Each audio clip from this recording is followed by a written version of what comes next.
आप इस वॉर को डिफरेंट पैराई के अंदर देख सकते हैं। जो उनके साबिक आर्मी चीफ हैं, उन्होंने एक परसों स्टेटमेंट दी है, war is not romantic, it's not your Bollywood, it's a serious business. Lieutenant general PR Shankar, ये उनकी आर्टिलरी के DG रहे हैं, और उन्होंने कहा है कि अगर मेरे सामने चाइना और पाकिस्तान की आर्मी हो तो मैं पाकिस्तान को छोड़ के चाइना से लड़ने को प्रेफर करूंगा, क्योंकि पाकिस्तान जो है उन्हें प्रोफेशनल एज हासिल है। आप मीडिया का कंपैरिजन कर लें, वो क्रिकेट वाली कमेंट्री कर रहे थे, वो मोदी उनको बता रहा था कि हम बाहुबली हैं, लेकिन खलबली वाला ट्रेलर पाकिस्तान ने जैसे ही उन पे लॉन्च किया, लेस देन 5%, ये उनका ना 12-15 साल की ट्रेनिंग की गई, और मोदी को लगा था मैं इधर भी मर्जी करूंगा, और उसने हमें समझ लिया था कि ये गजा है कि भाई आओ फेंको मिसाइल और चले जाओ, और अमेरिका कुछ भी नहीं कहेगा। और याद रखें, राफेल में प्रॉब्लम नहीं थी, चलाने वालों का मसला था, नहीं तो ये राफेल दुनिया में कहीं नहीं गिरे। पूरी दुनिया के अंदर वॉर की हिस्ट्री में 4 घंटे के अंदर अंदर सीज फायर कहाँ होता है? 4 घंटों के अंदर चीखें निकाल दी हमने उस हिंदुत्व माइंडसेट की जो खुद को इनविंसिबल समझता था। पहलगाम का जो सियाती मकाम है, यहाँ पे इंडिया केस खड़ा करता है कि हमारे जनाब इतने बंदे मार दिए, वो जंग खड़ी कर देता है। पूरे यूरोप ने इंडिया से बदला लिया कि जब रशिया यूक्रेन पे अटैक कर रहा था, तुम तेल क्यों ले रहे थे उसका? आज इंडिया को वो मजा उसने चख लिया, पूरा यूरोप पीछे खड़ा। अच्छा, ये कश्मीर का केस अब कहाँ पे खड़ा होगा? जो मोदी ने बीज बोया था नफरत का, वो आग आज उसके अपने घर को जला रही है। वो कैसे? राइटर्स ने कहा कि 2 दिन में 83 अरब डॉलर का नुकसान हुआ है। जो पाकिस्तान ने रिस्ट्रेंट वॉर जोन के अंदर दिखाया है, वो पाकिस्तानी सियासत में क्यों नहीं दिखाते? वो हीलिंग टच यहाँ पे क्यों नजर नहीं आता? ये सारी हमारी जंग चल रही थी तो हमें IMF ने पैसे भी दे दिए। हमारे साथ मारूफ IR एक्सपर्ट उस्मान शाहिद वड़ाई साहब मौजूद हैं, और मुद्दा हमारा सीधा सीधा ये है कि ये जो पाक भारत जंगी थी, इसके बाद के हालात क्या हैं? पाकिस्तान मजबूत होके सामने आया है, और पूरी दुनिया में क्या पाकिस्तान ने कुछ गेन किया है या लूज़ किया है? ये सारी बातें आज के पॉडकास्ट में हम करेंगे। बहुत शुक्रिया। मैंने अपने इंट्रो में वैसे बता ही दिया कि हमने क्या करना है। जी बिल्कुल। तो पहला सवाल यही है कि पाकिस्तान ने क्या खोया, क्या पाया ये 4, 5, 7 दिन, 8 दिन में? जी, मेरे ख्याल में हमने कुछ भी नहीं खोया। एक तरह से अगर देखें, हम नफसियाती एतबार से देखें, हम असाबी एतबार से, सियासी एतबार से, माशी एतबार से, तो डेफिनेटली इंडिया ने हमसे ज़्यादा खोया।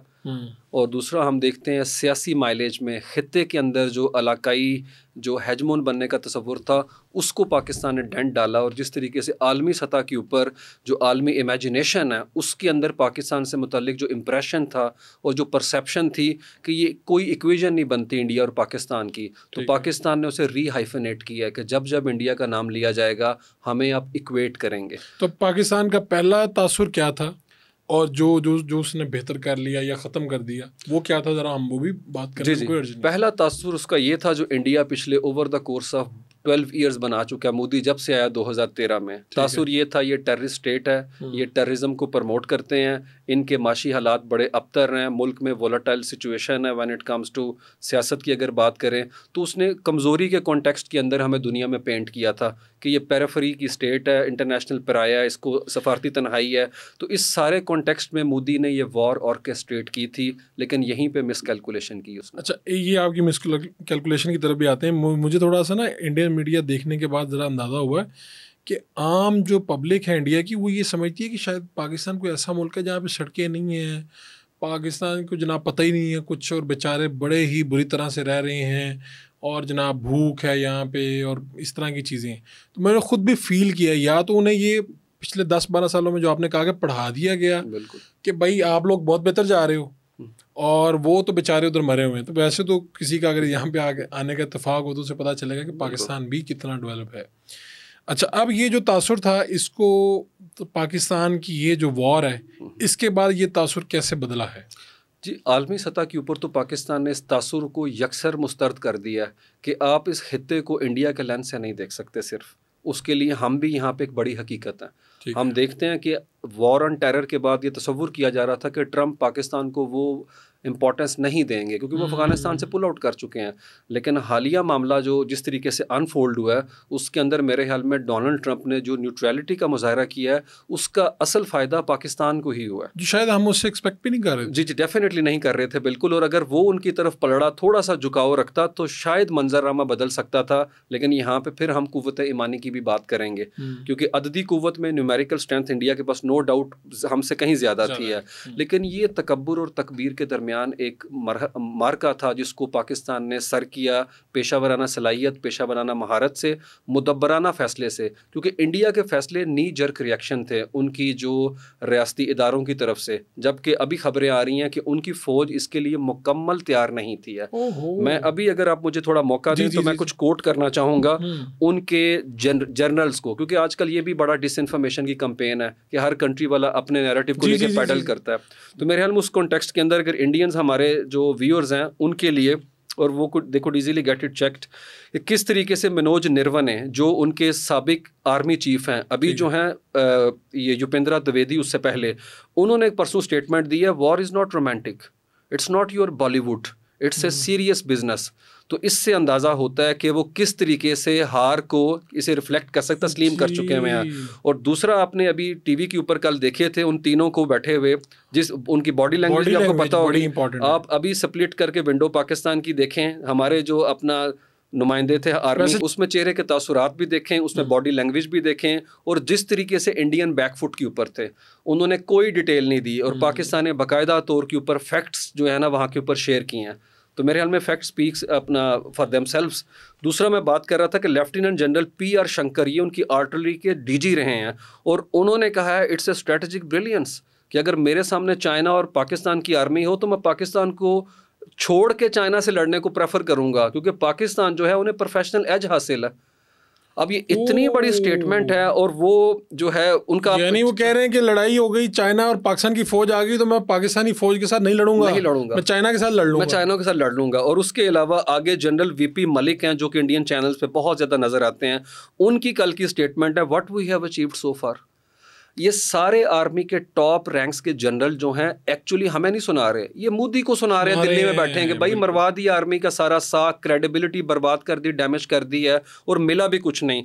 और AK भारती जो उनके एयर चीफ हैं, उनकी ये बात एक ज़माने तक रेजोनेट करती रहेगी दुनिया के अंदर when it comes to IAF और PAF, जब ये आर्मी का कंपैरिजन होगा एयर पावर के अंदर, कि losses are part of combat.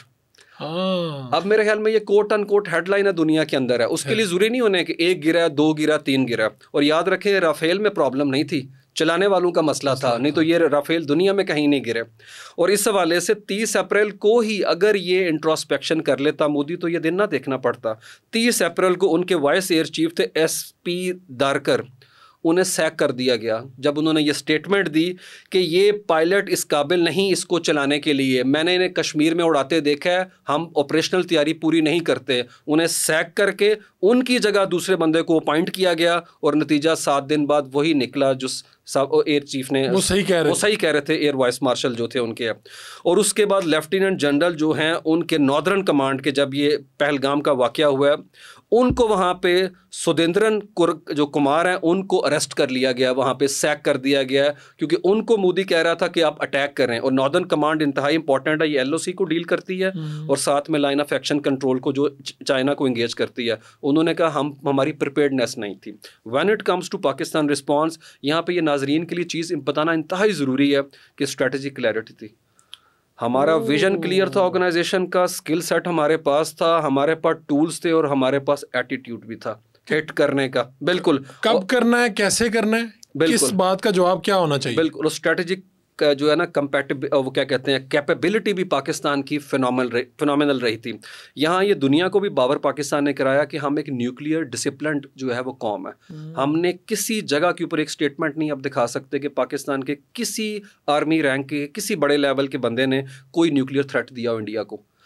आप इस वॉर को डिफरेंट पैराई के अंदर देख सकते हैं। आप नफसियाती तबार की बात कर लें, उनकी कौम का हिस्टेरिया चेक कर लें, और पाकिस्तान ने रिस्पॉन्स की बात की, लेकिन अवाम इंडिया को सफ़ा ज़मीन से हस्ती से मिटाने का ऐसा कोई रेट्रिक नहीं। आप मीडिया का कंपैरिजन कर लें, वो क्रिकेट वाली कमेंट्री कर रहे थे TRP के लिए। तो कराची में पहुंच गए थे, लाहौर पहुंच गए थे, इस्लामाबाद उन्होंने फतह कर लिया था, हमारे आर्मी चीफ को गिरफ्तार कर लिया था, वजीर आजम को पता नहीं गिरफ्तार करके ले गए थे। बिल्कुल, ये थी वो बातें, नॉनसेंस बातें कि पूरी दुनिया ने देखा यार ये कितने झूठे लोग हैं। बिल्कुल, मीडिया वालों की मैं खास तौर पर, पब्लिक को तो इन्होंने बेचारों ने।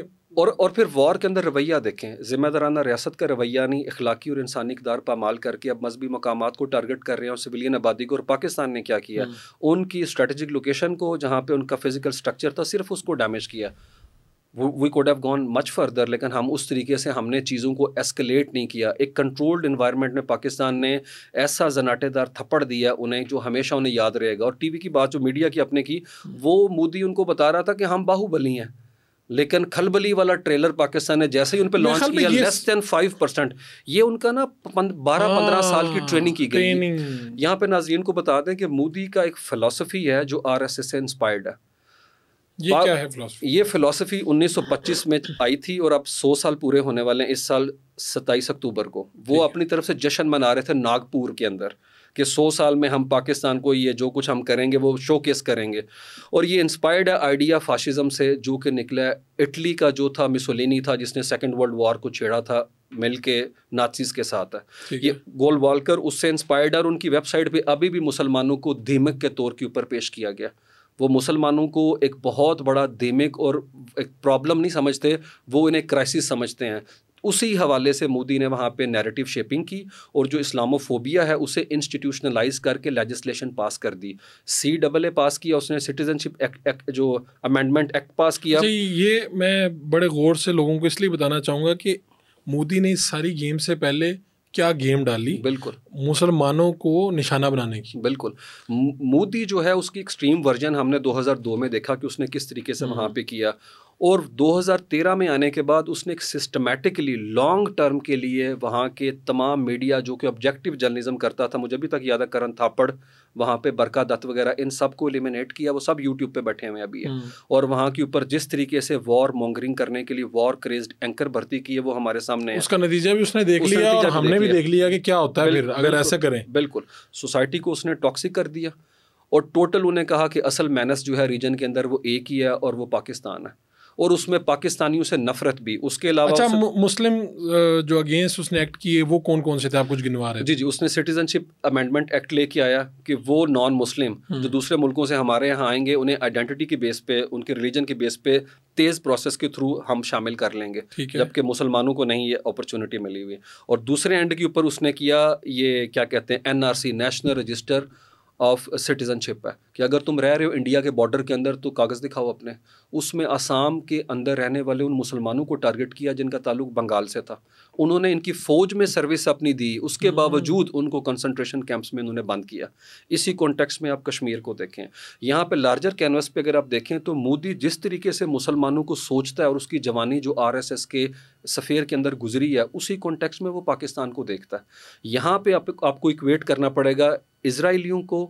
इजराइल की मैं बात जब करता हूँ तो बात करता हूँ वहाँ के ऊपर जो पॉलिटिकल आइडिया है वहाँ का, जो क्या कहते हैं ज़ायनिज़्म का, उसका ताल्लुक इस RSS जमात की जो फ़िलासफ़ी हिंदुत्व है उसके साथ है। इसीलिए इस जंग में अगर इंडिया को किसी एक कंट्री की हमायत हासिल थी तो वो सिर्फ इजराइल की थी। वो तो हमने देखी। जी, तो ये इजराइल के जो यहाँ के ऊपर आए थे अपना क्या कहते हैं ड्रोन्स आए थे, आप उसे सिर्फ ये ना देखें कि इजरायली मेड थे, ये एक लार्जर मैसेज है मुसलमानों के लिए। इसीलिए पाकिस्तान की फतह को पूरी मुस्लिम दुनिया हेल कर रही है। आपको अज़रबैजान में भी जल्द से जुलूस नजर आएंगे, तुर्की में, अरब रीजन के अंदर भी है। तो ये जो युद्ध थी ये पाकिस्तान और इंडिया के दरमियान नहीं थी, है ये मुसलमानों और उन डार्क फोर्सेस के दरमियान थी जो पिछले 2 साल से जुल्म डाल रहे हैं। और मोदी को लगा था कि जिस तरह उधर अनचेक्ड इम्प्यूनिटी है, कोई वाली वारसनी को पूछता नहीं, मैं इधर भी मर्जी करूंगा। और उसने हमें समझ लिया था कि ये गज़ा है, गज़ा है कि भाई आओ फेंको मिसाइल और चले जाओ, और अमेरिका कुछ भी नहीं कहेगा। और ये देखें उसका पैटर्न, जो उसने पानी बंद किया है, उन्होंने वहाँ खुराक बंद की हुई है। ये उसी कॉन्टेक्स्ट में आपको देखना पड़ेगा कि मोदी ने फ्रेमिंग यहाँ पे मुसलमानों की वही की।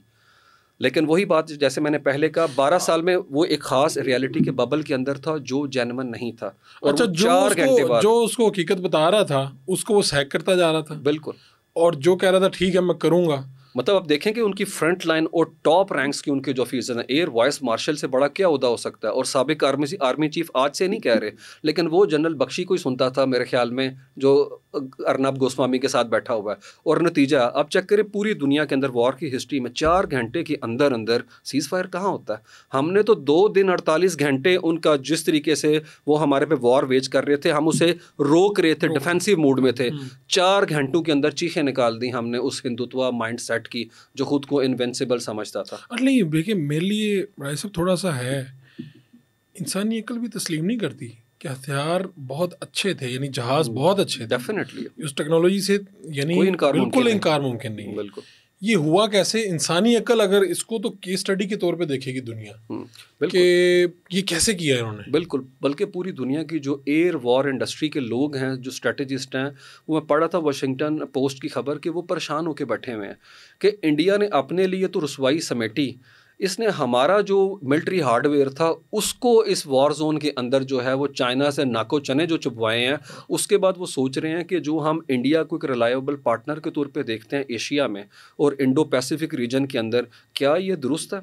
याद रखें ये वो अमेरिका है, उसने इसकी सपोर्ट हम जिस बात कर रहे थे सफारती सतह पे नहीं की, लेकिन ये वही डोनाल्ड ट्रंप है। जब 2016 में आया था, तो यहाँ मैं अपनी जो ऑडियंस हैं उनको, व्यूअर्स को बताता चलूँ, उसने लमोवा मुआहदा किया 2016 में, स्ट्रेटेजिक मुआहदे किए, सिविल न्यूक्लियर मुआहदा भी इंडिया का अमेरिका से मौजूद है। उसके तहत एक तय हुई अंडरस्टैंडिंग लमोवा के तहत कि एक दूसरे की मिलिट्री बेस इस्तेमाल करेंगे रिपेयर करने के लिए और रीसप्लाई करने के लिए। 2018 के अंदर मुआहदा उन्होंने किया कॉमकासा का, जिसके अंदर उन्होंने कम्युनिकेशन कंपैटिबिलिटी बढ़ाने की बात की और एक्सचेंज ऑफ वैल्यूएबल टेक्नोलॉजी की बात की। थर्ड उन्होंने किया 2020 में बैका बेसिक एक्सचेंज प्रोग्राम, जिसमें उन्होंने इंटेलिजेंस शेयरिंग की। इस पूरी वॉर में अमेरिका ने इंडिया को 1% भी कोई हेल्प नहीं की। हालांकि मुआहदे तो बड़े हमारे लिए अगर देखें दुश्मन के तौर पे खतरनाक है, खतरनाक मुआहदे हैं। और उसी वक्त जो है हम जब और याद रखें जब ये मुआहदे हो रहे थे उस दौरान ट्रंप ने 1 जनवरी 2018 को ट्वीट करके पाकिस्तान को टेररिस्ट का सेफ हेवन करार दिया था और डिसीटफुल कंट्री का था, धोखेबाज जिसने अरबों डॉलर लिए। ये वही ट्रंप हैं, लेकिन टर्म 2018 2025 5-7 साल के बाद, 7 साल में। और ये वही मोदी है जो 14 फरवरी को जाके बड़े जफ्फे डाल रहा था, गले मिल रहा था, और उधर 21 जनवरी को अपने जयशंकर को भेजा हुआ था इनॉग्रेशन की स्पीच में, और बच्चे खिला रहा था एलन मस्क के वहाँ के ऊपर हमने देखा। लेकिन वॉर के अंदर हमने देखा, क्योंकि यहाँ पे ये नाजरीन को बताना जरूरी है कि जो डोनाल्ड ट्रंप है वो गैर रिवायती किस्म की एंटिटी है वहाँ पे है। वो भारत नवाज जो लॉबी है डीप स्टेट अमेरिका की, उसके साथ उसका किसी तरीके से कोई अपना आप कह लेंगे सिंक्रोनाइजेशन नहीं है, माइंडसेट की है। हालांकि इंडिया पार्टनर है उनका, नो डाउट, लेकिन जिस तरीके से, और एक और बात यहाँ के ऊपर मैं बोलना चाहूँ वो बात बताना कि जो उसकी टीम है वो सारी एंटी पाकिस्तान है। मार्को रूबियो पिछले साल 27 अप्रैल को एक बड़ी करारदाद लेके आता है सेनेट में कि पाकिस्तान को टाइट कर दें अगर इंडिया को डैमेज करता है, और इंडिया को वो स्टेटस दें जो आपने इजराइल को दिया है, जापान को दिया और साउथ कोरिया को दिया है, एक लेवल ऊपर चले जाए हैं। तो और इसी रोबियो ने अभी क्या किया जरा वो भी बता दें। हाँ, और इसी रोबियो ने अभी जिस तरीके से ट्वीट किया उसमें उसने इंडिया को जिल्लत जो है उसके अभी तक ट्विटर हैंडल पड़ी हुई है कि इंडिया सिर्फ इसको डिस्कस नहीं करेगा पहलगाम को, India broad set of issues पे बात करेगा। क्योंकि पाकिस्तान ने किसी सूरत में सीज फायर की गारंटी नहीं दी थी जब तक इंडिया हमारे इंडस वाटर को, टेररिज्म को और ये जो हमारे साथ एस्केलेशन की है, तीनों को डिस्कस ना करें। ऑफ कोर्स इससे आगे बातें जा सकती हैं। इंडिया मोदी अभी अपनी हजीमत छुपा रहा है। इसी रोबियो ने हमारे आर्मी चीफ को फ़ोन किया है। बिल्कुल, इससे कुछ दिन पहले उनके वाइस प्रेसिडेंट कह रहे थे कि हम तो देखेंगे, दोनों मुल्क खुद देखें अपनी चीज़ों को। बिल्कुल, आपने इसी रोबियो ने फिर फ़ोन किया ना। जी जी। अब हमारे आर्मी चीफ को क्यों फ़ोन करना पड़ा? बिल्कुल, और यही जेडी वैंस है जिसकी मिसेज जो है इंडियन ओरिजिन से है और वो बच्चे लेके उन्हें इंडियन कल्चर सिखा रहा है, और ये बंदा एंटी पाकिस्तान है। लेकिन असल चूंकि फॉरेन पॉलिसी का ड्राइवर जो है वो डोनाल्ड ट्रंप का ट्विटर हैंडल है। वो ट्विटर हैंडल जैसे ही ट्वीट फेंका तो फिर सब कुछ फ्लैश हो गया। और एक और बात यहाँ पे बता दूँ, डोनाल्ड ट्रंप, मोदी की बड़ी साजिश थी हमेशा से कि वो इंडिया में होने वाली दहशतगर्दी को एक दहशतगर्दी कॉन्टेक्स्ट में दिखाए, उसको लिंक ना होने दे कश्मीर की जो हुर्रियत है आज़ादी से। डोनाल्ड ट्रंप इस वाक़े को उसके बगैर नहीं देखता, वो कॉन्टेक्चुलाइज करता है कि इसका ताल्लुक उस लड़ाई के साथ है जो चल रही है कश्मीर के अंदर इतने दहाइयों से, उसके ट्वीट से जाहिर भी हो गया। और इवन मोदी को राहुल गांधी हमने देखा कि किस तरह पार्लियामेंट में कह रहा है कि जो मसला दो मुल्कों के बीच में था तुमने उसे इंटरनेशनलाइज कर दिया और तुमने मसालियत के लिए लोगों को कर दिया। इसी चीज़ से तो भाग रहे थे वो। अच्छा, इस सारी बात में हम एक बंदा मिस कर जाएंगे, एक बंदा क्या, एक मुल्क मिस कर जाएंगे, चाइना डेफिनेटली। अब एक ये बात तो होगी कि चाइना की जो टेक्नोलॉजी है उसकी दुनिया में धूम मची हुई है। बिल्कुल, प्लेयर्स हमारे थे, टेक्नोलॉजी उनकी थी। बिल्कुल, ठीक हो गया। क्या होगा, चाइना का मुस्तकबिल क्या हो सकता है? और फिर ये जो राहुल गांधी की ही स्पीच से मजा आया, क्या तुमने इन दोनों को इकट्ठा कर दिया? बिल्कुल, क्योंकि चाइना से तो नजरें चुरा रहा था इंडिया, और चाइना से ट्रेड भी करता है लेकिन नजरें भी चुराता है खास मामलात के ऊपर। बिल्कुल। तो अब क्या चाइना का मुस्तकबिल क्या होगा? और चाइना को कुछ लोग कह रहे हैं कि इसके बाद बेशक अमेरिका ने इस सारी रियलिटी को भी देखा है, लेकिन अमेरिकन ये भी देख रहे थे कि अगर हम इसमें नहीं पढ़ते और चीज़ें करवाते तो चाइना का इमेज ऊपर जाता जा रहा है। बिल्कुल, ये सही है या नहीं सही? नहीं बिल्कुल डेफिनेटली है। चाइना जो है वो डायरेक्ट कन्फ्रंटेशन से हमेशा अवॉइड करता है, लेकिन उसका जो मिलिट्री इंडस्ट्रियल कम्प्लेक्स जो है, जिस तरीके से चेंगडू कंपनी जो J-10C और J-17 बनाती है, अगर मार्केट में देखें 21% के साथ लीड कर रहे हैं, और डसॉल्ट एविएशन फ्रांस में डिप में 5% के साथ है, तो जो राफेल बनाने वाली है इस वक्त है। तो मेरे ख्याल में इसकी लार्जर लेवल पे इम्प्लीकेशन है, और ये चाइना का मैसेज है अमेरिका को कि इसको खड़ा कर रहे थे मेरे सामने बुलवर्क के तौर के ऊपर, इसको तो मेरे भाई पाकिस्तान ने गर्दन से पकड़ लिया। तो मेरे ख्याल में इंडिया के ऊपर जो रिलाय कर रहे थे अमेरिकन, और जो वो सोच रहे थे कि इंडिया हमारी बेस होगी जिस पे जगह पे हम खड़े होके चाइना को टफ टाइम देंगे, अब मेरे ख्याल में इस चीज़ की तवक्को की जा सकती है कि चाइना के साथ वो मामले के हवाले से अपनी पॉलिसी शिफ्ट करेंगे, वो चेंज करेंगे। अच्छा, पाकिस्तान की जैसे सीज़फायर की खबरें आई, पूरी दुनिया से बड़ी हौसला अफजा खबरें आ रही हैं। वहाँ पे पुतिन भी इस्तांबुल में बैठने की बात कर रहे हैं, उनके साथ है डोनाल्ड ट्रंप भी इस वक्त मिडल ईस्ट के, अरब वर्ल्ड के दौरे के ऊपर हैं। तो डोनाल्ड ट्रंप हैं बड़े ट्रांजैक्शनल रिलेशनशिप वाले प्रेसिडेंट, उन्हें लगता है कि ग्राउंड मुझे मिलेगा क्या, इसीलिए उन्होंने थ्रेट किया इंडिया को, तजारत बंद कर दूंगा अगर सीज़ फायर ना किया तो। हम देखते हैं मोदी ने कल कौम से खिताब के अंदर अमेरिका को कोई क्रेडिट नहीं दिया, ट्विटर हैंडल उनके मुकम्मल तौर पे खामोश हैं, क्योंकि उन्हें बड़ा गुस्सा है इस चीज़ का। और यहाँ मैं बता दूं, जो मोदी ने बीज बोया था नफरत का, वो आग आज उसके अपने घर को जला रही है। और वो कैसे? विक्रम मिस्री जो उनके फॉरेन सेक्रेटरी हैं, उन्होंने जैसे ही ट्वीट किया कि हमने जंग बंदी का जो है मुआहदा कर लिया है, तमाम हिंदुत्वा के जो ट्रोल्स थे और जो हिंदुत्वा के गूंज थे, उन्होंने ना सिर्फ उन्हें गालियाँ निकाली, उनकी बेटी जो है लंदन के अंदर, उसकी लड़की की तस्वीरें और उसका मोबाइल नंबर जो है सोशल मीडिया पे वायरल किया, और इल्ज़ाम लगाया कि ये लड़की रोहिंग्या के मुसलमानों को लीगल एड देती है क्योंकि वो इंटरनेशनल लॉ फर्म का हिस्सा है।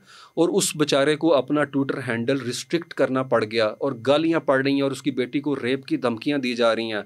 और जो दूसरी लड़की सूफिया कुरैशी दुनिया को दिखाने के लिए मुसलमानों की खड़ी की हुई थी है, वो मेरे ख्याल में उसका, मैं बता दूँ कि उसी तरह की एक मुसलमान लड़की है जिसका नाम है वहाँ के ऊपर, एक जर्नलिस्ट है वहाँ के ऊपर, और वो लड़की है वहाँ के ऊपर राना अयूब, जो कि इंटरनेशनल अवार्ड विनिंग जर्नलिस्ट है। वाशिंगटन पोस्ट में लिखती, गुजरात के इंसिडेंट के ऊपर जो मसैकर था, गुजरात फाइल उसने लिखा है, उसको रेप की धमकियाँ दी हैं, जिस पे यूनाइटेड नेशन ने कहा है ये जुडिशियल हरासमेंट है उस मुसलमान लड़की को। तो ये इंडिया जो दुनिया को दिखा रहे थे कि भाई हमने सूफिया कुरैशी दे रही है, एक तरफ सिख है, एक तरफ बिल्कुल, और सिखों पे खुद ही मिसाइल भी गिरा दी है ताकि जो हमायत उन्हें हासिल है पाकिस्तानियों को पंजाब से, वो ख़त्म हो जाए। अब इस सारे सिनेरियो के बाद पोस्ट वार के ऊपर हम चलते हैं। पाकिस्तान को इंटरनेशनल मीडिया और दुनिया के ममालिक कैसे देख रहे हैं? यानी ज़ाहिर बात है, अभी ऐसे तो नहीं होगा कि हम कहीं जाएंगे तो, लेकिन क्या मंजरनामा है इस वक्त पाकिस्तान का? पाकिस्तान कैसे ऊपर आ सकता है या ऊपर आ रहा है? जी, पाकिस्तान ने डिप्लोमेटिक फ्रंट पे से हम अगर लेके चलें डिप्लोमेसी के हवाले से, तो पाकिस्तान ने कोई डोसाइल डिप्लोमेसी नहीं की, कोई सबमिसिव नहीं था। बहुत ही ज़्यादा डिप्लोमेटिक प्रूडेंस का सामना इजहार किया पाकिस्तान के जितने टॉप नॉच डिप्लोमेट थे, चाहे वो रशिया में बैठे हुए थे या खालिद जमाली, फ़ौरन RT के ऊपर आके अपना केस प्रेजेंट किया। डॉक्टर फैसल स्काई न्यूज़ के ऊपर आ गए, CNN के ऊपर रिजवान सईद अमेरिका से आ गए, और मुमताज़ ज़हरा बलोच 24 फ्रांस के ऊपर आ गई। और उसके अलावा जो हमारा डिप्लोमेटिक मिशन है वहाँ पे यूनाइटेड नेशन की सिक्योरिटी काउंसिल में, यहाँ नाज़रीन को बता दूँ, पाकिस्तान 2025 जनवरी तक गैर मुस्तकिल रुकन है सलामती काउंसिल का। 15 रुकन होते हैं, उसमें 10 नॉन परमानेंट हैं। हमने जब इंडिया की करारदाद आई, इंडिया ने उन लोगों को ब्रीफिंग दी। इंडिया मुस्तकिल रुकन है? इंडिया मुस्तकिल रुकन नहीं है, इंडिया भी गैर मुस्तकिल रुकन, इंडियन है ही नहीं। वो हर साल अल्फ़ाबेटिक ऑर्डर में चेंज होते रहते हैं। 2021 से 23 तक इंडिया था, अब हमारी टर्न थी, अल्फ़ाबेटिक ऑर्डर के अंदर है। तो पाकिस्तान ने उस रेजोल्यूशन को इन्फ्लुएंस किया कि इसमें से जो ऐसे अल्फाज हैं जो पाकिस्तान की तरफ इशारा कर रहे हैं, इसे निकाल दें। ठीक है। तो किसी एक कंट्री ने भी पाकिस्तान का नाम इस्तेमाल नहीं किया। याद रखें, जो इंडिया अपने आप को आलमी सफारतकारी के अंदर समझता था, ये मेरे स्ट्रेटेजिक अलाय हैं, डिफैक्टो पार्टनर हैं, ना अमेरिका ना फ्रांस जो कि राफेल बनाने वाले हैं वो। उसकी रीज़न ये है कि पूरे यूरोप ने इंडिया से बदला लिया कि जब रशिया यूक्रेन पे अटैक कर रहा था, तुम तेल क्यों ले रहे थे उसका? तो इंडिया कहता था हम इंडिपेंडेंट हैं, हम अपनी मर्जी करेंगे। आज इंडिया को वो मज़ा उसने चख लिया, पूरा यूरोप पीछे खड़ा। हालांकि इस इंडिया ने, मैं आपको बता दूं, 12 लोगों को, 12 जो दुनिया के सुदूर थे उन्हें कॉल किया आके, जब वो सऊदी अरब से आया पहलगाम इशू के ऊपर 100 लोगों को मोदी ने, 100 जो वहाँ के डिप्लोमेट्स थे उनको ब्रीफिंग दी। लेकिन उसके बावजूद वहाँ के ऊपर जो अमेरिका में ख़बर छपी न्यूयॉर्क टाइम्स में, उसमें उन्होंने बताया कि जो डिप्लोमेट्स हैं उन्होंने न्यूयॉर्क टाइम्स को बताया कि India seems to be building a case for striking Pakistan, और पुरानी चीज़ें हमें बता रहा है, उसने कोई एविडेंस, सब्सटेंशियल एविडेंस तो हमें शो ही नहीं किया। ये वो अखबार से बात कर रहे हैं, ये वो अखबार से बात कर रहे हैं जिनको ब्रीफिंग दी गई, बार बार इंडिया फ्रेम कर रहा है सारी चीजें। बिल्कुल। उन्होंने कहा भाईजान ये नवी चीज कोई नहीं है, कोई चीज सब पुराना है, सब पुराना है, और ये पाकिस्तान पे हमलावर होने के लिए सब कुछ कर रहे हैं। बिल्कुल। तो न्यूयॉर्क टाइम्स ने ये खबर जो है वो 27 अप्रैल को ही दे दी थी कि एक भी जो वहाँ का डिप्लोमेट है वो इंडिया के साथ प्रेस कॉन्फ्रेंस करने को तैयार नहीं, क्योंकि वो कहते हैं हमें तो कुछ दिखाया ही नहीं गया। तो यानी इंडिया चाहता था ये बैठे हमारे साथ, और प्रेशर जनरेट का मतलब है दूसरे ममालिक बैठ गए मेरे साथ। बिल्कुल। यानी इंडिया पूरी दुनिया मेरे साथ है, दुनिया बैठ गई है। बिल्कुल। आओ चलो अब हमलावर होते हैं और जो दिल करता करते, जो दिल करता करते। लेकिन ऐसा नहीं हुआ, ऐसा नहीं हुआ। और एक और बात है, जब पाकिस्तान जो था प्रैक्टिकली अपने तमाम जो हमारे ऑफिसर्स थे आर्मी के पूरा पैराफर्नेलिया था उसे इंटैक्ट करके इंतहाई सोफिस्टिकेटेड तरीके से रिस्पांस देने की बात कर रहा था, मोदी उस वक्त मिल रहा था आरएसएस के चीफ को। आरएसएस का चीफ आके दिल्ली में जो मोहन भगवत है वो मिल रहा है, और वो है जो कहता है पाकिस्तान के टुकड़े कर दूंगा और कश्मीर की खवातीन से शादियां करूंगा जो कि सफ़ेद चमड़ी है जिनकी है। इस सारे मामले में हम कश्मीर को इग्नोर नहीं कर सकते हैं। अच्छा, ये कश्मीर का केस अब कहाँ पे खड़ा होगा? जी अगर हम थोड़ा सा जाएं रेट्रोस्पेक्ट में, बैकग्राउंड में, तो 2019 से जब ये आर्टिकल 370A और आर्टिकल 370-35A को एब्रोगेट किया गया, Pakistan seem to have shunned and deserted Kashmiris. हमने कश्मीर के मसले को उस तरह से प्रोजेक्शन नहीं दी आलमी फ्रंट के ऊपर। मैं बात कर रहा हूँ हमारी जो, क्योंकि हमारे अपने मसाइल जो चल रहे थे उसके कॉन्टेक्स्ट में देनी चाहिए जिस तरह ये। अच्छा, पहले तो मैं लोगों के लिए बता दूं कि ये 2019 में हुआ, 2018-19 में शायद 18-19 के दरमियान ये हुआ। तो ये इस स्टेप से हुआ क्या था, मैं जरा थोड़ा को लोगों को समझाने के लिए कि इस स्टेप से हुआ क्या था ये, और इसके बाद हमने नहीं किया वो तो अलग बात है। इससे बाद में और पहले में फ़र्क क्या है? जी इससे जब ये रेवोकेशन की गई तो जो स्पेशल स्टेटस के तहत कोई बंदा बाहर से आके वहाँ प्रॉपर्टी नहीं खरीद सकता था, वहाँ के ऊपर आप शहरियत इख्तियार नहीं कर सकते थे, शादी नहीं कर सकते थे, और जो क्योंकि वो डिस्प्यूटेड इशू था और वो 1950 से इसको स्पेशल स्टेटस था, वो ख़त्म करके इसको डायरेक्ट जो है वो यूनियन टेरिटरी करार दे के दिल्ली के नीचे दे दिया गया। तो दिल्ली ने वो सारे स्टेटस ख़त्म करके वहाँ एक शोबदाबाजी शुरू कर दी कि सब कुछ नॉर्मल हो चुका है, नॉर्मलसी का नैरेटिव था, हमारा हो चुका है, बात खत्म, और नॉर्मल और नॉर्मल है, और यहाँ पे लोग जो है वो कोई ऐसी चीज़ कर ही नहीं रहे। तो इस कॉन्टेक्स्ट में एक और चीज़ समझनी पड़ेगी। 10 अप्रैल को जम्मू कश्मीर की पार्लियामेंट में एक डॉक्यूमेंट पेश किया गया रेवेन्यू डिपार्टमेंट की तरफ से कि पिछले 2 साल में 83,742 इंडियंस को यहाँ की शहरियत दी गई है। 83,742 लोगों को। इसका मतलब है कि वहाँ के ऊपर आप डेमोग्राफिक चेंज करना चाह रहे हैं, ज़्यादा हिंदू बसाना चाह रहे हैं, ज़्यादा बसाना चाह रहे हैं, जिस तरह वेस्ट बैंक में वो कर रहे हैं, इजरायली कर रहे हैं ये। और 10 अप्रैल के बाद 22 अप्रैल को ये अटैक हो गया। फॉल्स फ्लैग ऑपरेशन हम इसलिए इसको मानते हैं क्योंकि इस जो अपना वहाँ पे एक मुज़ाहमत जारी है उसके अंदर इतना लोएस्ट ऐप पे कभी कश्मीरी नहीं गिरते कि वो लोगों को इस बेस पे कत्ल कर दें कि वो उनका नाम वो हिंदू हैं। याद रखें यहाँ ये विक्रम बात है पहलगाम को समझने के लिए। जी बिल्कुल है। पहलगाम का जो सियासी मकाम है, यहाँ पे इंडिया केस खड़ा करता है कि हमारे जनाब इतने बंदे मार दिए उन्होंने, 25 गालिबन बंदे कहते हैं मारे गए, और इसमें टूरिस्ट भी थे, ये जिस पे फिर वो जंग खड़ी कर देता है। बिल्कुल। लेकिन जिस तरीके से कंटामिनेट किया उसने कश्मीर की मुसल्लह जद्दोजहद को कि उसने वहाँ पे कश्मीरी आबादी को भी अलग करने की कोशिश की कि मुसलमान हिंदू को मार रहे हैं, मज़ाहमत को दहशतगर्दी बनाने की कोशिश की। और वहाँ पे उसने पहले भी कर चुका है, दाइश के झंडे निकाले मुजाहिदीन के घर से कि ये देखें यहाँ पे दाइश है, दुनिया को एक नैरेटिव शेप करने के लिए। सब झूठा था, बिल्कुल सब झूठा था। यहाँ मैं बता दूँ विक्रम मिस्री भी श्रीनगर के हैं, हिंदू। तो अब आपको समझ आनी चाहिए वहाँ के लोगों के साथ क्या कर रहा है खुद हिंदुत्व माइंडसेट विक्रम मिस्री के साथ है। अच्छा, तो वहाँ के ऊपर 22 तारीख को जो कुछ हुआ उसकी तमाम कश्मीरियों ने भी मजम्मत की, लेकिन 23 तारीख से कश्मीरियों को क्रिमिनलाइज करना शुरू कर दिया गया। वो जो बच्चे पढ़ रहे थे पूरे इंडिया के अंदर, उन्हें वहाँ से कॉलेज यूनिवर्सिटियों से एक्सपेल कर दिया गया। वहाँ पे जो काऊ बेल्ट स्टेट जहाँ पे बीजेपी पार्टी की अक्सरियत है, उन लोगों ने टेनेट के तौर पे किराएदार थे, उनको निकाल दिया। ये सब पहलगाम के बाद होना, पहलगाम के बाद वहाँ पे ऑनलाइन डिलीवरी के ऑर्डर नहीं दिए गए, वहाँ पे लोगों ने उनके साथ बाइकआउट कर दिया लेन देन का, और उन्हें घरों में खुद को बंद करना पड़ गया। आप अल जजीरा की रिपोर्ट पढ़ें, उन्होंने कहा कि हमें इस्लामोफोबिया का निशाना बनाया गया, वी वर कर्स्ड, हमें गालियाँ निकालेंगी, बुरा भला कहा गया, और हम एयरपोर्टों पे सोए और हमें कहा गया वापस चले जाओ। ये है इंडिया, और ये उनका कश्मीर के साथ या कश्मीरियों के साथ रवैया है कि अगर वो इंटीग्रेट होने की चंद लोग कोशिश करें भी तो वो किस तरह उन्हें डिमोनाइज करते हैं और डीह्यूमनाइज करते हैं वहाँ पे कश्मीरियों को। और जो दुनिया के सबसे बड़े पॉलिटिकल साइंटिस्ट हैं जॉन मीरशिमर, उन्होंने इंडिया के यूट्यूब चैनल को इंटरव्यू देते हुए कहा ये बार बार होगा इंसिडेंट जब तक आप असल मुद्दा जो है अनफिनिश्ड एजेंडा कश्मीर रिजॉल्व नहीं करते। अच्छा, हम भी असल मुद्दे की तरफ आते हैं, कश्मीर की तरफ। बिल्कुल, ट्रंप ने अपनी उसमें जिक्र भी किया इसका।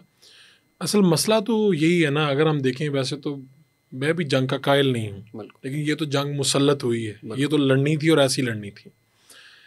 अब आपका हमसाया है, हम उनके साथ ट्रेड कर सकते हैं, चीज़ें कर सकते हैं। मसला तो मेन कश्मीर का है हमारे दरमियान में, बाकी तो चले इख्तलाफात होंगे, मेन मसला तो यही है।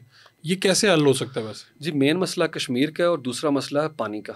हाँ, वो सबसे बड़ा, उसको हम इग्नोर नहीं कर सकते। वो भी सारे सिनेरियो में तो हो रहा है, वो लाइफ लाइन है सबसे ज़्यादा, जिसके ऊपर 90% क्रॉप की डिपेंडेंसी है। 2/3 हमारा गांव जो है, गांव के लोग उनकी लाइवलीहुड उस पर डिपेंडेंट है। 21 हाइड्रो पावर प्लांट है पाकिस्तान के जो इंडस बेसन में है, और 1/5 बिजली हम वहाँ से लेते हैं। और ये सारा मामला ज़राअत से मुतल्लिक है, और 22% GDP का ज़राअत पे मुनसर है।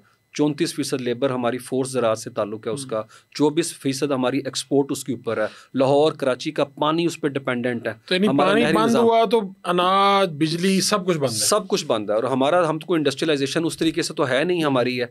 तो इंडिया हमें प्रॉपर चोक करना चाह रहा है, और हम जबकि ये वॉर हम पे मुसल्लत की गई, हमारे मुशीर खजाना लंदन के अंदर इंटरनेशनल जो अपना बैंकिंग सेक्टर के एग्जेक्टिव है उनसे मीटिंग कर रहे थे और उन्हें कन्विंस कर रहे थे, और बाकी जो लोग हैं वहाँ के ऊपर इन्वेस्टर के पाकिस्तान के अंदर आए।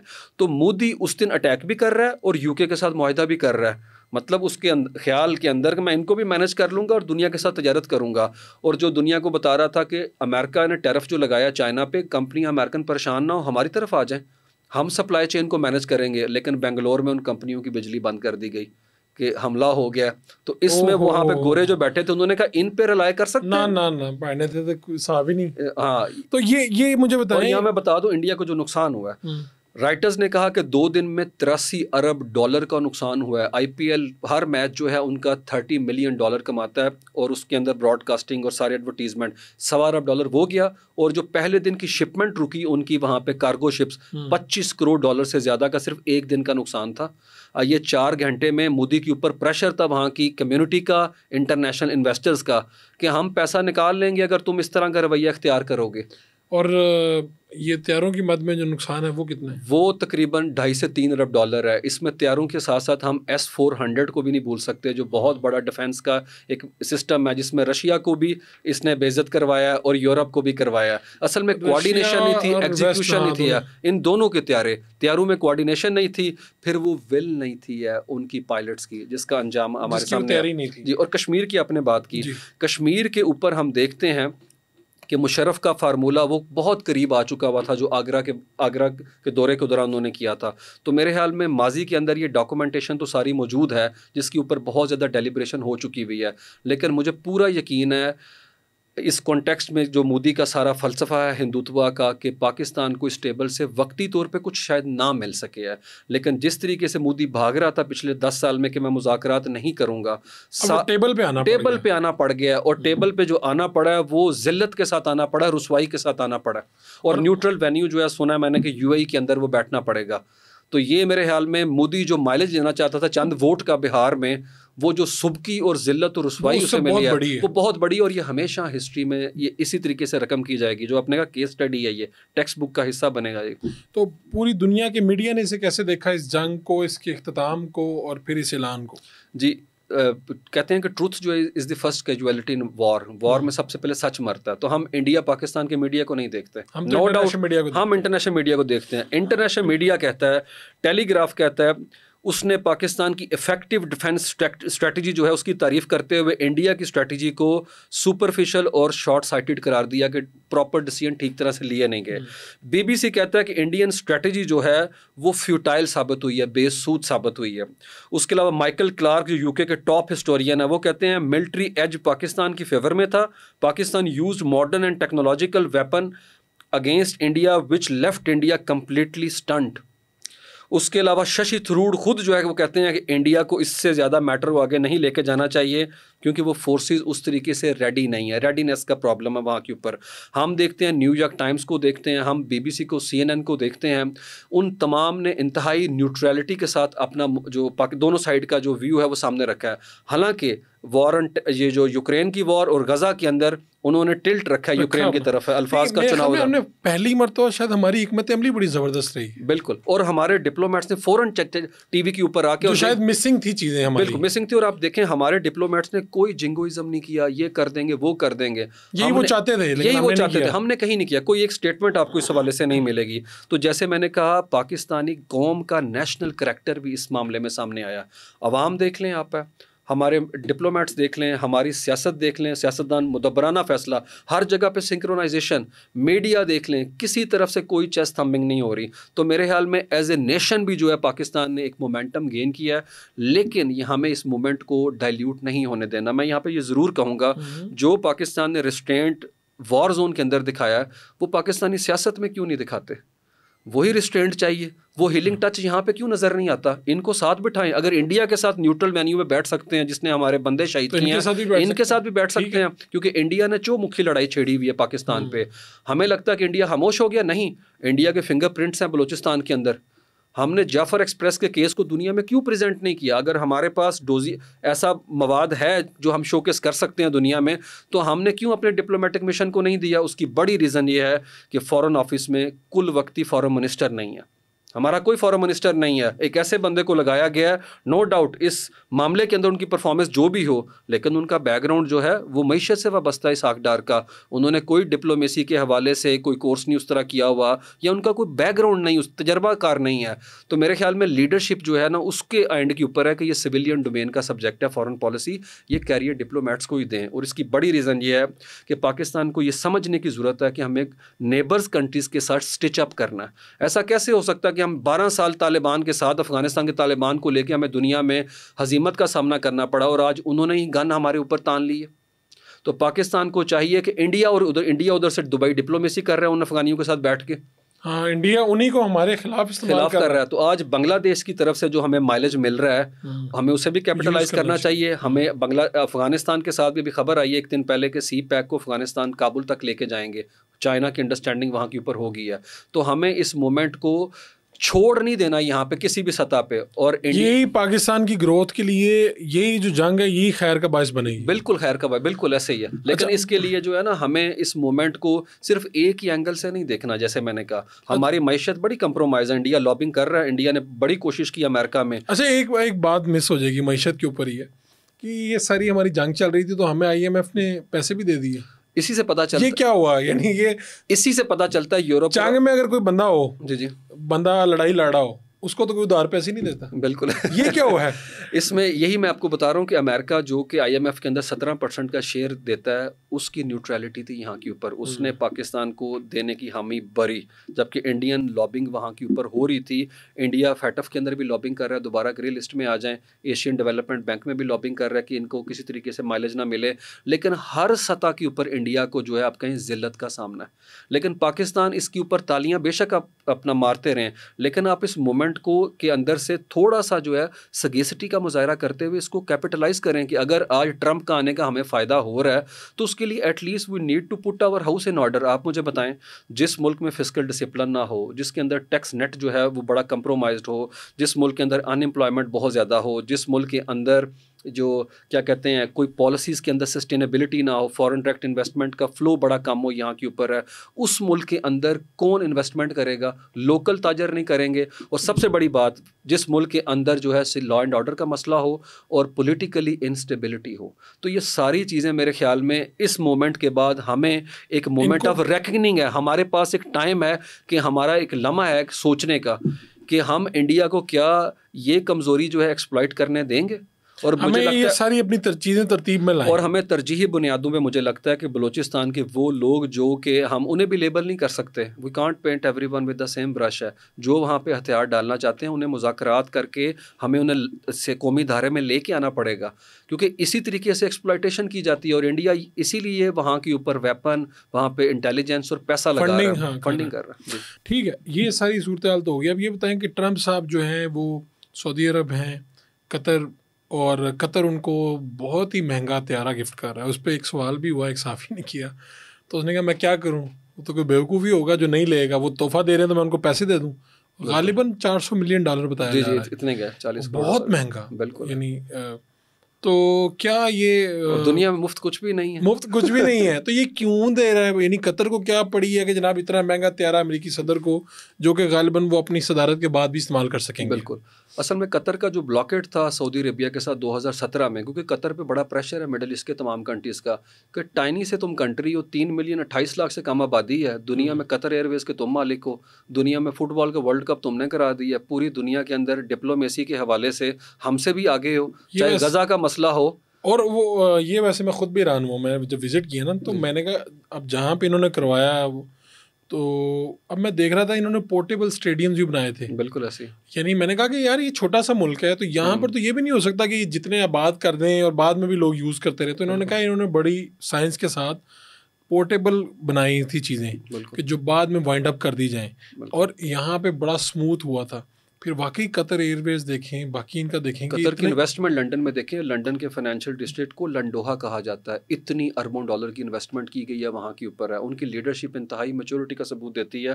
तालिबान का दफ्तर वहाँ पे था, हमास का दफ्तर वहाँ के ऊपर है, इख्वानुल मुस्लिमीन जो मिस्र की है उनका दफ्तर वहाँ के ऊपर है।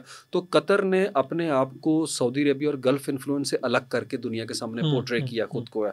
और जैरेड कुशनर जो है वो बड़े करीब समझे जाते हैं। कौन है ये साहब जैरेड कुशनर? जैरेड बताएं जरा, इनकी खुसूसियात भी बताएं। जैरेड कुशनर पिछले जो टेन्योर था ट्रंप का, उसमें पूरी पॉलिसी जो है उसके इंचार्ज थे मिडल ईस्ट के हवाले से, और उनकी सबसे ज़्यादा दोस्ती जो है MBS के साथ है। और MBS के हवाले से ईमेल जो है विकीलीक्स ने शेयर की, उसमें इनकी ईमेल लीक हुई जिसमें ये लिखते हैं डियर मिस्टर एवरीथिंग।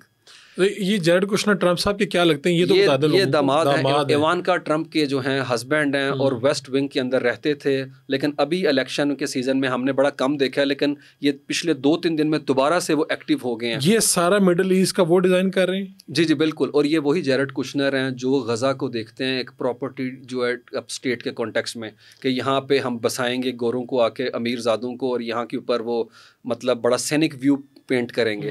तो ट्रंप की पॉलिसी के ऊपर जैरेड कुशनर का बहुत ज़्यादा इन्फ्लुएंस। अच्छा, मैं एक मज़ीद थोड़ा सा पॉइंट ऐड कर दूं, तो ये है कि ये जो स्विंग स्टेट्स थी उनमें से एक स्टेट जहाँ पे अरब सबसे ज़्यादा मेजॉरिटी में थे, तो वहाँ पे ये डील कर रहे थे। और ये इन्होंने ही मशवरा दिया था कि भाई साहब आप आएँ। इन्होंने खड़े होकर स्टेज पे क्या दिया, जनाब हम आएंगे तो जंग रुकवा देंगे। बिल्कुल, जो कि खैर रुकवाई भी उन्होंने किसी हद तक। बिल्कुल। और वो अरब वोट्स जो हैं वो ट्रंप को मिले, बिल्कुल, क्योंकि बर वक्त ऐलान था, दूसरी तरफ वो नहीं कर पाए। बिल्कुल। तो ये जो साहब है अब एक्टिव हुए हैं, तो कतर जो है ये त्यारा क्यों दे रहा है? वो बात बीच में रह गई, ये क्यों इतना महंगा गिफ्ट क्यों?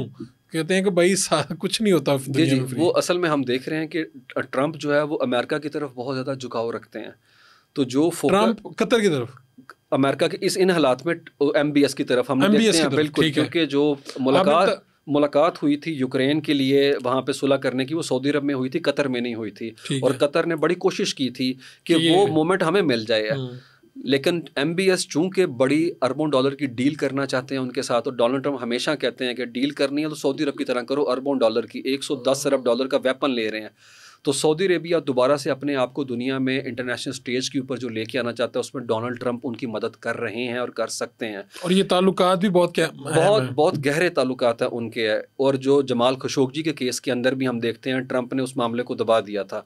तो कतर देखता है कि सारे मामले के अंदर मैं लाइमलाइट से बाहर निकल रहा हूँ, और मैं किधर हूँ, हमास के हवाले से मुझ पर तनकीद का सामना है, मुझे इसराइल कर रहा है, तो वो रेलिवेंट होना चाहते हैं। इसराइल हमास के जो कि वहाँ पे क़यादत वहाँ पे है, तो इसराइल उसको निशाना बनाता है कि आप लोगों ने डबल गेम किया, आप लोग बंद करें हमास के ऑफिस को, जिसकी वजह से वो इससे पुल आउट कर गए थे। और वो इसराइल पे इल्ज़ाम लगाते हैं कि हमने शुरू से लेके एंड तक आपके तमाम होस्टेजेस जो थे उन्हें रिहा करवाया, और अब आप हमें इस चीज़ का इल्ज़ाम दे रहे हैं। तो वो कोशिश कर रहे हैं कि इजरायली लॉबी जो है अमेरिका के अंदर एक्टिव होकर कतर के मफादात को नुकसान ना पहुंचाए। तो ये तोहफा इसलिए दिया जा रहा है कि अब अमेरिका पीछे खड़ा होगा कतर के। अमेरिका कम से कम उस तरीके से इजराइल की बात में आके कतर को टफ टाइम नहीं देगा जिस तरीके से अभी है। और इसकी बड़ी वजह मैं आपको बताऊं, कतर इन्फ्लुएंस से इसलिए निकल सका कि वो ओपेक से निकल गया। उसकी LNG गैस दुनिया में 13% है जो वो दुनिया में बेचते हैं, उसकी वजह से उनकी शनाख्त अलग हो गई हुई है। वो ऑयल प्रोड्यूसिंग इकोनॉमी का हिस्सा नहीं उस तरीके से। और अब तो सऊदी अरब और UAE भी अपने आप को हाइड्रोकार्बन से ट्रांसफ़र करके लेके जा रहे हैं, इकोनॉमी का मॉडल शिफ्ट कर रहे हैं दूसरी तरह पे है, जो कि कतर ने बड़ी पहले कर दिया था। यहाँ पे बड़ी इंपॉर्टेंट बात है कि मुस्लिम दुनिया इस सारे कज़िए के अंदर, यूक्रेन गज़ा के अंदर और अभी का जो मामला है उसमें भी हमने देखा डिप्लोमेसी उसने यूरोप, अमेरिका और बाकी दुनिया से बेहतर की। सऊदी अरब नज़र आता है हमें कैदियों के तबादले कराता हुआ यूक्रेन और रशिया के दरमियान, कतर नज़र आता है गज़ा के मामले को डील करता, ईरान, सऊदी अरेबिया, पाकिस्तान के मसले को। तो मेरे ख्याल में पाकिस्तान को भी एक्टिव डिप्लोमेसी करते हुए OIC को इंगेज कर लेना चाहिए, SCO को करना चाहिए, SAARC को करना चाहिए, अभी तक डिप्लोमेटिक मिशन भेज देने चाहिए। क्योंकि दुनिया में जो हमें लेके, याद रखें दुनिया की इमेजिनेशन में पाकिस्तान ने एक बहुत बड़ी तब्दीली दी है। क्योंकि वो जैसे आपने शुरू में कहा इंट्रो में, वो समझते थे ये किसी काम के नहीं है, ये बस ले के पैसा खाते हैं, इंडियन लेंस से देखते थे। लेकिन 4 घंटे के बाद वो सारी इमेजिनेशन उनकी शिफ्ट होकर बदल चुकी हुई है। तो यानी पाकिस्तान अब एक, मैं कह रहा हूँ कि पाकिस्तान के पास middle power Pakistan middle power के तौर पे इंटरनेशनल पावर स्पेक्ट्रम में सामने आया, मिडल पावर के तौर पे। तो पाकिस्तान के पास ये बेहतरीन मौका है कि वो अपनी ग्रोथ को 4 चांद लगा सकता है। बिल्कुल, लेकिन उसके लिए बड़ेपन का मुजाहरा करना पड़ेगा हमें, कौमी मामलात के अंदर अपने चीज़ें बेहतर करनी पड़ेंगी, वहाँ पे स्टेप बड़े लेने होंगे, उसके बाद जाके ये सारी चीज़ें होंगी डेफिनेटली। और यहाँ पे थोड़ा सा और भी अपना मैं बात करूँगा कि जिस तरह इंडियन डायस्पोरा, इंडियन लोग वेस्ट के अंदर अपने मुल्क को सपोर्ट करते हैं, कुछ करते हैं, हम देखते हैं कि हमारी साइड पे चूँकि वो थोड़ा सा मैंने कहा कि डिवीजन पोलराइजेशन है, हमारी जो एक्टिव डायस्पोरा कम्युनिटी वो अमेरिका में लॉबिंग करती है पाकिस्तानी मफादात को आप कह लें, लेकिन वही बात है कि उनको भी साथ बैठाने की ज़रूरत है। तो एक लार्जर कैनवस के ऊपर बड़ा ज़र्फ दिखाना पड़ेगा। इस वक्त फौजी ताकत किसके पास बेहतर है? पहले पाकिस्तान इंडिया का कंपैरिजन कर लें, या अगर पूरी दुनिया में अददी एतबार से और असले के एतबार से? अददी एतबार से तो नो डाउट चाइना की आर्मी जो है वो बहुत बड़ी है। और यूरोप जो है इस वक्त, अगर मैं अब UK की बात बताऊं तो UK तकरीबन 6-6.5 करोड़ आबादी है और उनकी टोटल आर्मी पाकिस्तान की पुलिस से भी कम है, 75,000 लोग हैं। क्योंकि वो 6.5 करोड़ लोगों के लिए 75,000। उसकी वजह थी उन्होंने सारी इन्वेस्टमेंट ह्यूमन राइट्स और इस तरह की सॉफ्ट पावर के ऊपर कर दी थी, और उन्हें लगता था जरूरत ना पड़े। यूरोप जिनके लोगों को कंट्रीज के साथ लड़ाई थी वो यूरोपीय यूनियन में उनके दोस्त थे, तो उन्हें लगता था वॉर का तो अब तस्वुर ही नहीं। लेकिन एक पुतिन ने वॉर छेड़ दी, दूसरा ट्रंप ने कह दिया you are on your own, हम असी साढ़े दिन रहना, जागते रहना भाई, अपनी जंग खुद लड़नी है। बिल्कुल। तो उसके बाद अब वो कोशिश कर रहे हैं कि अपने लोगों को ज़्यादा से ज़्यादा जो है भर्तियां करें और ज़्यादा पैसा जो है बढ़ा रहे हैं। बिल्कुल है। और अमेरिका जो है, जैसे मैंने कहा, ट्रंप का पोस्चर जो है वो इंतहाई डिफरेंट है।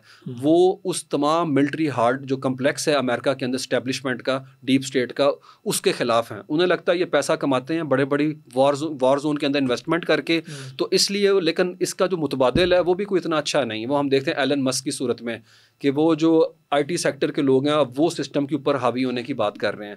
लेकिन एक अच्छी बात है कि ट्रंप खुद बजाते खुद वॉर के हक में नहीं है, और वो हमने देखा आने से तो वॉर बंद हो रही है। बिल्कुल है। और यानी इस वॉर में भी उन्होंने अपना किरदार अदा किया, नो डाउट किया। और पहले कह रहे थे इंडिया ने उनके सोर्स से कहा होगा भाईजान किरदार अदा करें, बिल्कुल, लेकिन उन्होंने अपना किरदार अदा किया। वो उन्होंने न्यूट्रल रह के भी अपना किरदार अदा किया और बीच में इंटरफेयर करके भी किया, और दोनों सूरतों में फ़ायदा पाकिस्तान को हुआ। तो पाकिस्तान और इंडिया की फ़ौज में कितना फ़र्क है? और वैसे हम देखें कि असले के एतबार से हमारी, मेरे ख्याल में रिजर्व्स आर्मी मिला के तकरीबन 9 लाख के करीब लोग बनते हैं। स्टैंडिंग आर्मी की बात कर रहा हूँ, अगर उनको मिला लिया जाए तो पैरामिलिट्री दस्ते और सारे। और इंडिया 1.5 मिलियन से ऊपर है हमारे, और उसमें 7 लाख लोग जो हैं उन्होंने डिप्लॉय किया सिर्फ कश्मीर के अंदर है, जो वहाँ पे जबर वो कर रहा है। लेकिन वही बात है, यहाँ पे अददी कुव्वत मैटर ही नहीं करती, जज्बा ईमानी, ये आइडियोलॉजिकल वॉर है जो वो पेंट करते हैं। 2 नेशन थ्योरी की बात जो हमारे आर्मी चीफ ने की थी, वो बात इंडिया 12 साल से कर रहा है। क्या वो इस बात के ऊपर सेग्रीगेट नहीं करता? आज इंडिया के कहाँ डेमोक्रेटिक क्रेडेंशियल हैं? आज इंडिया के पास कहाँ वो सेकुलर स्पिरिट है जिसके ऊपर कंपोजिट कल्चर की बात अम्बेडकर करता था जब उसने कॉन्स्टिट्यूशन खड़ा किया था? कहाँ वहाँ पॉलिटिकल प्लूरलिज्म है? कहाँ वहाँ के ऊपर कम्युनल हार्मनी है? पूरी सोसाइटी टॉक्सिक हो चुकी हुई है। मोदी ने उसको इस तरह कर फ्रेम कर दिया कि विक्रम मिस्री हिंदू होने के बावजूद अपनी बेटी को बचा नहीं पा रहा, उसे रेप का थ्रेट मिल रहा है। और कराची बेकरी, अब वो गुस्सा बेकरी पे निकल रहा है। उसका नाम है कराची बेकरी, वो इंडिया की है, वहाँ हिंदू ने बनाई है, कराची से आके करते हैं ऐसे। और हमारी बॉम्बे बेकरी हैदराबाद में बिल्कुल सलामत है, लोग उधर से मिठाई लेके पाकिस्तान का जश्न मना रहे हैं, बल्कि उसका रेवेन्यू बढ़ गया होगा। बिल्कुल ऐसे। अच्छा, तो ये सारी जो पिक्चर है, मैं पहले दुनिया भर में जाता हूँ तो वहाँ पे अक्सर ये भी मेरे साथ बड़ा मसला होता है कि लोग जब कहते हैं अच्छा, मैं कहता हूँ आप कहाँ से हैं? जी मैं पाकिस्तान से हूँ। अच्छा, तो वो कहते हैं कि अच्छा मतलब इंडियन है आप, इंडिया से हैं? तो वो कोई लोगों में बड़ी कन्फ्यूजन है कि वो समझते हैं ये एक ही है। बिल्कुल चीज़।